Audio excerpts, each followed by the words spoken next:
Nứt gót chân không chỉ gây mất thẩm mỹ cho người bị mà còn gây đau đớn khó chịu khi mang giày, ảnh hưởng đến đi lại sinh hoạt. Đặc biệt khi vùng gót chân nứt nẻ, chảy máu, tạo thành các khe rãnh sâu, rất dễ bị nhiễm khuẩn, có thể dẫn đến biến chứng nếu không điều trị kịp thời.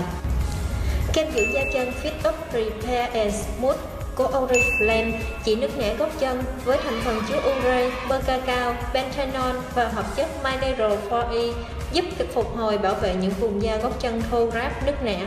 Sản phẩm được xuất xứ tại Ba Lan, dung tích là 75ml. Bạn sẽ cảm nhận hiệu quả rõ rệt sau vài ngày.